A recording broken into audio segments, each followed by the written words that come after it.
Ahok ngapain selain ngebacot, omon-omon, marah-marah, maki-maki bapak-bapak? Apa yang dilakukannya? Ada nggak dia bawa data ke aparat penegak hukum? Nggak ada kan? Ngapain dipanggil?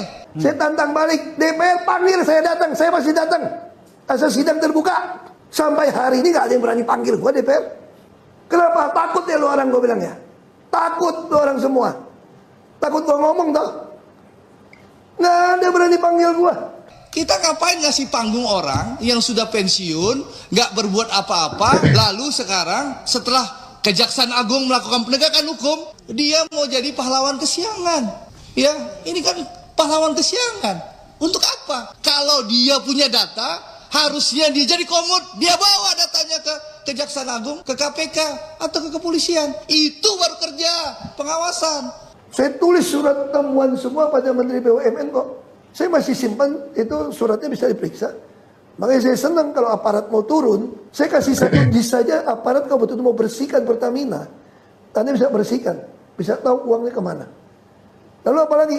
Kalau sekarang setelah Jaksa Agung di era Prabowo melakukan penangkapan, lalu dia ngebacot. Oh, kalau saya bisa, saya punya data. Lu ngapain aja lu bro, selama ini gitu loh.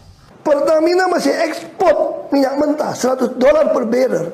Tidak pernah capai keuntungan $2 miliar. Saya masuk di tengah COVID dengan optimalisasi saja, dengan tekan biaya, itu bisa dapat $2,2 miliar. Terakhir saya tinggalkan dapat $4,77 miliar. Artinya apa? Boros banget ini. Bahkan target saya kalau mereka melakukan efisiensi 46% di 2024, waktu saya tinggalkan, harusnya Pertamina dari pengadaannya bisa untung $45 miliar. Lu kalau $10 miliar, lu efisiensi 46, lu langsung dapat $4,6 miliar.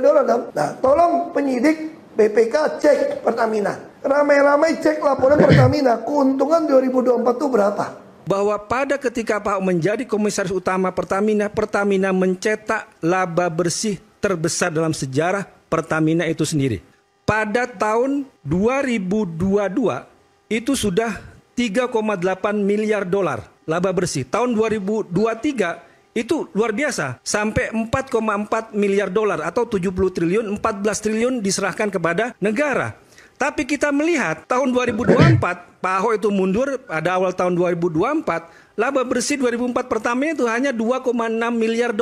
Nah, pertanyaannya adalah ini orang yang sudah berusaha baik-baik, membersihkan, mengelola Pertamina dan sebagainya, kemudian melaporkan kasus-kasus pelanggaran yang kita tahu semuanya, kok tiba-tiba sekarang menjadi sasaran ketika kasus korupsi ini dibongkar? Ini kan orang sudah pensiun, nggak punya panggung politik, memanfaatkan kehebatan Kejaksaan Agung di era Prabowo untuk numpang tenar kembali supaya populer lagi. Gitu loh Pak Fadli.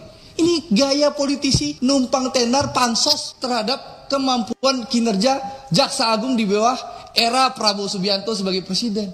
Gitu loh. Makanya kalau saya senang kalau jaksa mau panggil, saya punya rekaman suara rapat semua. Saya cuma minta Pak Jaksa, sidang terbuka di Republik ini. Berarti ada siap dipanggil ke Jagung? Oh, saya siap. Saya senang membantu. Dan saya senang kalau di sidang, itu semua rekaman rapat saya itu diputar. Biar seluruh rakyat Indonesia mendengarkan apa yang terjadi di Pertamina, apa yang saya marah-marah di dalam. Jadi ini saya ingin menegaskan kepada buzzer-buzzer Ahok ya, menurut saya sudah mengganggu sekali.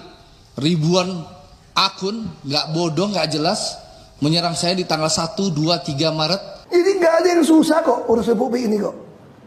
Yang susah kalau lu mau terima duit. Lu tahu apa Pak Kuno bilang apa? Pejabat jenis apapun lu nggak usah takut sama dia. Selama dia mau terima duit lu. Siap.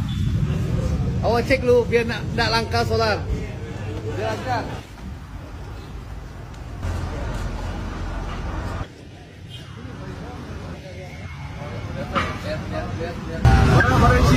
Isi namanya pembangunan satu ya setiap hari mah. Oh, susah. Iya, 100.000 bang.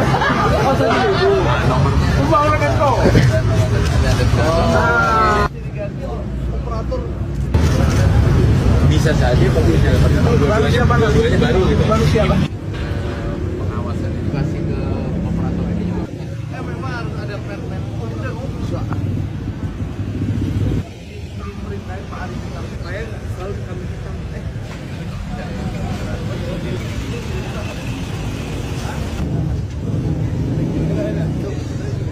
Yo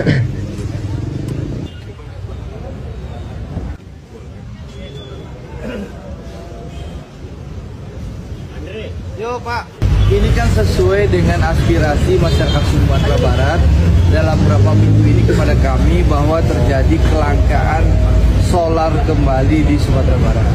Tentu kami sebagai wakil rakyat yang mewakili Sumatera Barat berkewajiban untuk mencarikan solusi yang terbaik bagi masyarakat Sumatera Barat. Alhamdulillah kami sudah berkomunikasi dengan mitra kami Pertamina, dengan Bu Nike sebagai Dirut Pertamina Holding dan juga Pak Arifa sebagai Dirut Pertamina Patraniaga. Alhamdulillah dalam beberapa waktu ini Pertamina sudah melakukan aksi dan tindakan sehingga kita bisa lihat kelangkaan maupun antrian solar yang terjadi beberapa waktu yang lalu sudah berhasil diurai dan dituntaskan oleh Pertamina. Tentu kami sebagai anggota DPR RI Komisi 6 yang mewakili Sumatera Barat maupun fraksi Gerindra mengucapkan terima kasih terhadap Pertamina, kepada Bu Nike, Dirut Pertamina Holding, Pak Rifa, Dirut Pertamina Patraniaga, Pak Freddy sebagai GM Mor 1 dan juga Pak Naro sebagai senior sales area manager Pertamina Sumatera Barat yang sudah menampung dan mengeksekusi aspirasi kami sehingga Pertamina melakukan langkah cepat sehingga tidak ada lagi kelangkaan solar di Sumatera Barat. Tentu sekali lagi harapan kami Pak Rifa, jangan sampai ada lagi kelangkaan. Kita memaklumi bahwa saatnya memang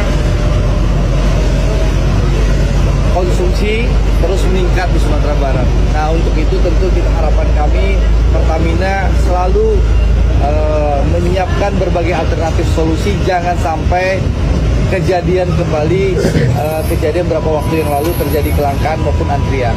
Jadi sebagai mitra BUMN kami menindaklanjuti langsung bersama-sama dengan seluruh tim, ada GM Marketing Operational Region 1 Pak Freddy dan juga tim di sini yang terus bahu-membahu sebagai bagian dari apa yang tadi Pak Andri sampaikan, di mana kami juga melihat secara keseluruhan lebih detail per lokasi supaya lokasi dan juga balancing untuk suplai solar ini bisa merata.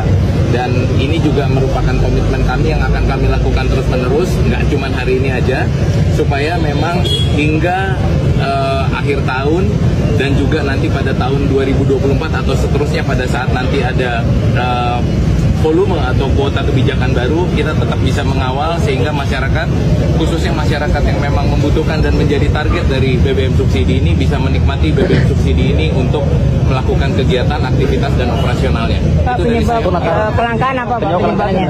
Sebenarnya penyebab kelangkaan itu sebenarnya bukan kelangkaan, tapi permasalahan distribusi yang memang ada di beberapa tempat yang memang lebih banyak konsumsinya, di tempat yang lain mungkin lebih sedikit konsumsinya, dan sekarang ini sudah kita buat merata semua.